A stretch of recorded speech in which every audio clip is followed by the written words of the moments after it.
पैलक सिमनिया नमस्कार and hello everyone. इस video में हम करेंगे उत्तराखंड के प्रमुख ग्लेशियर। ग्लेशियर को हिमानियाँ भी कहते हैं और स्थानीय भाषा में इसे हम बमक भी बोलते हैं। ग्लेशियर का मतलब होता है बर्फ़ की नदी, जैसे ये यहाँ पे दिखाया गया है। तो सबसे पहले जान लेते हैं कि ग्लेशियर बनते कैसे हैं।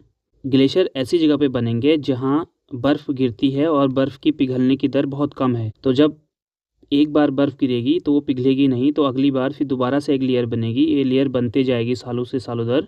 ये बर्फ़ नीचे की बर्फ़ को प्रेशर डालेगी, जिसकी वजह से ये क्रिस्टलाइज हो जाएगी और ग्रेविटी के कारण ये नीचे को ऐसे करके बहने लगेगी। यही होता है एक प्रकार का ग्लेशियर। यहाँ पे भी आप देख सकते हो, ये स्नो यहाँ पे को नीचे को बह रहा है, एक प्रकार का नदी टाइप है। तो बर्फ़ की नदी को ही हम क्या बोलेंगे, ग्लेशियर बोलेंगे। और जो इसका स्नाउट होता है, स्नाउट मतलब मुख होता है, वहीं से नदी निकलती है।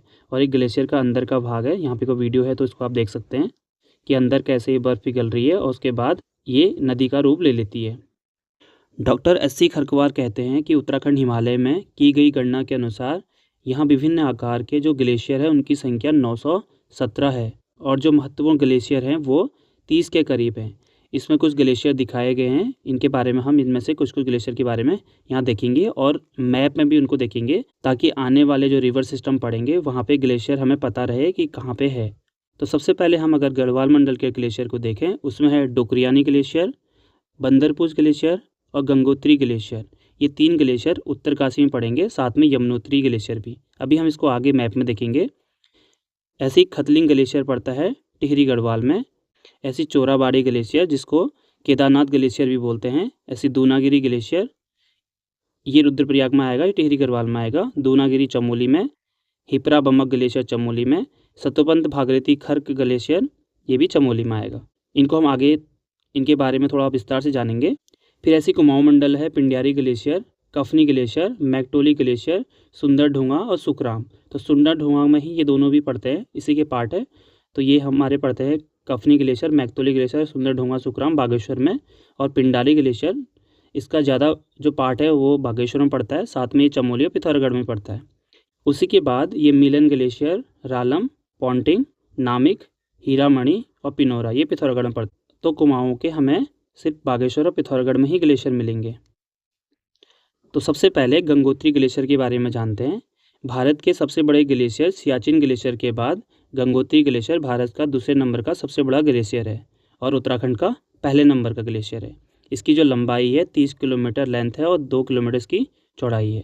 और गंगोत्री ग्लेशियर कई अन्य ग्लेशियरों से मिलकर बना है, जैसे रत्नवर्ण, चतुरंगी, कृति, ऐसी करके यहाँ पे आप देख सकते हैं। अगर इसको एक बार जूम किया जाए तो यहाँ पे ये पूरा रीजन है गंगोत्री ग्लेशियर का। भी मैप में देखेंगे, यहाँ पे चतुरंगी हो गया, कृति ग्लेशियर हो गया, ऐसे यहाँ पे को और भी ग्लेशियर हैं।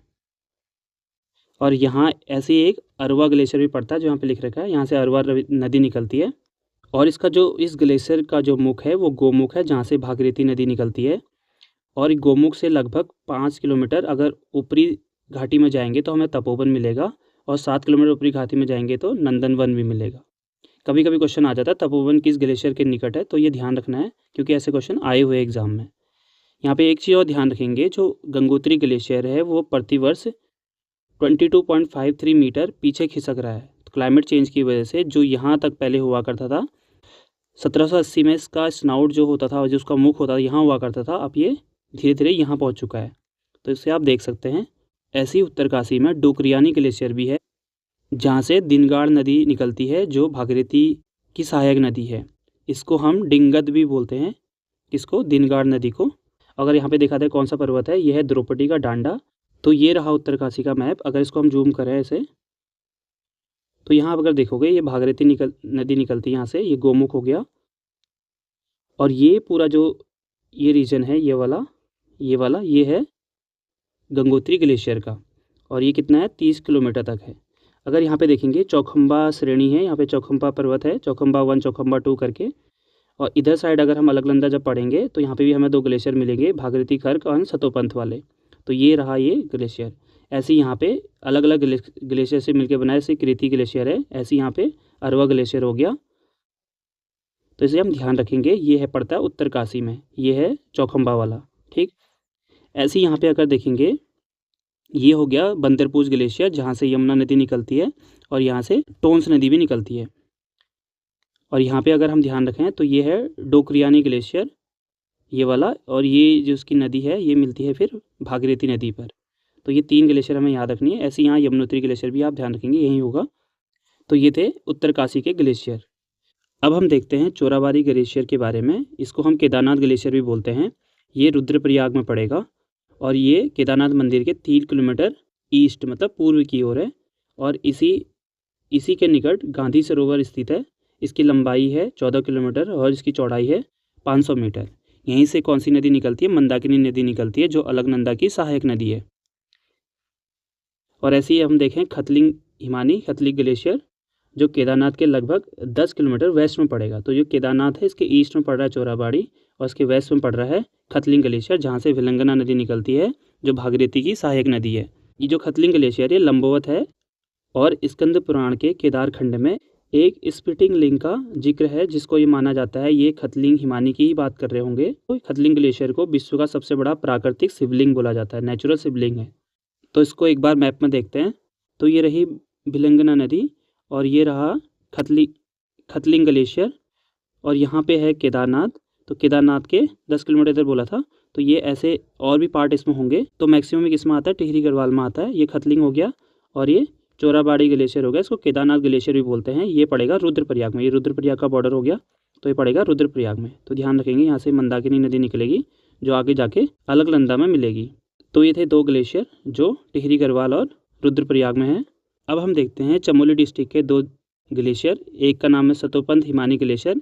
इसको सतोपंथ भागीरथी खरक ग्लेशियर भी बोलते हैं। ये जो ग्लेशियर है नीलकंठ पर्वत के पूर्वी भाग में आराम कुर्सी की भांति स्थित है। ये जो भागीरथी खरक और सतोपंथ हिमानी है, इसी से निकलती है अलकनंदा नदी और ये अलकापुरी जगह पर भी है। ये अगर देखा जाए सतोपंथ हिमानी कहाँ पे है, तो अलकापुरी जगह है, वहाँ पे अलकापुरी से निकलती है अलकनंदा नदी। ऐसी कोसा हिमानी जो पश्चिमी धौलीगंगा के दाहिने तट पर स्थित है। तो इनको भी मैप में देख लेते हैं। अगर हम चमोली देखें तो ये है अलकनंदा नदी और ये है भागीरथी खरक ग्लेशियर। नीचे वाली पड़ती है ये सतोपंथ ग्लेशियर।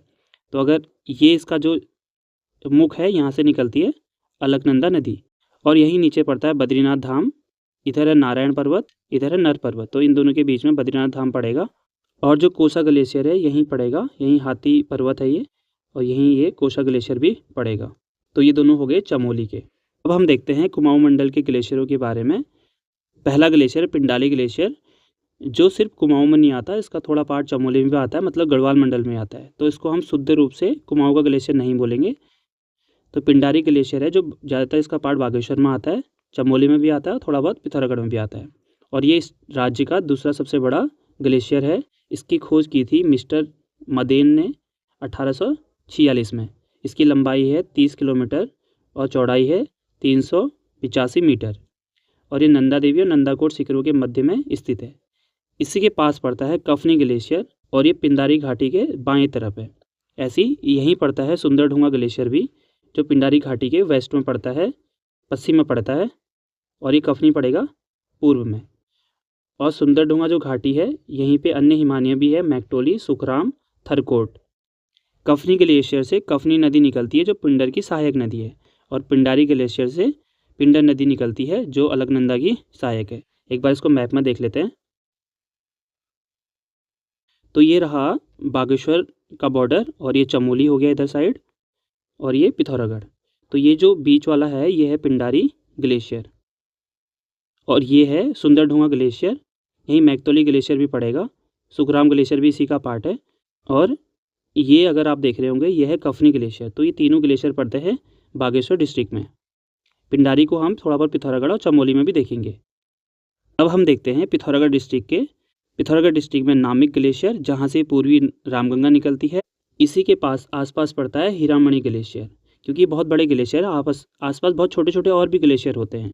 फिर अगला पड़ता है मिलम ग्लेशियर, जो पिथौरागढ़ में है और त्रिशूली पर्वत के दक्षिण में है। यहाँ पे ध्यान रखना है त्रिशूल और त्रिशूली अलग है। और यहाँ से निकलती है काली नदी की सहायक नदी गोरी नदी और ये शुद्ध रूप से कुमाऊं मंडल का सबसे बड़ा ग्लेशियर है। इसकी लेंथ है 14 किलोमीटर। तो हम पिथौरागढ़ के ग्लेशियरों को देखें तो ये रहा मिलम ग्लेशियर। ये अलग अलग 9 ग्लेशियरों से मिलकर बना है। अगर इसको एक बार मिटा दें तो यहाँ पे आप देख पा रहे होंगे ये अलग अलग ग्लेशियर्स हैं और इन्हीं से मिलकर बना है मिलम ग्लेशियर, और यहाँ से निकलती है गौरी गंगा, और ये मिलम ग्लेशियर कितना है 16 किलोमीटर। यहीं पे पड़ता है पॉन्टिंग ग्लेशियर, ये वाला रीजन पॉन्टिंग ग्लेशियर हो गया। ये रालम ग्लेशियर है, ये वाला जो पंचाचूली रेंज के ऊपर पड़ेगा, ये पंचाचूली रेंज होगी पूरी यहीं पे, और ये पंचाचूली ग्लेशियर है। ठीक है, सबसे जो हमने शुरू में पढ़ा था नामिक ग्लेशियर, ये रहा नामिक ग्लेशियर जहाँ से पूर्वी रामगंगा निकलती है, यह है नामिक ग्लेशियर। तो ये थे पिथौरागढ़ के ग्लेशियर, मिलम, पॉन्टिंग, रालम, नामिक, और यहाँ पे पंचाचूली ग्लेशियर भी है। तो ये थे उत्तराखंड के कुछ प्रमुख ग्लेशियर। अगली वीडियो में हम उत्तराखंड की नदियों को देखेंगे।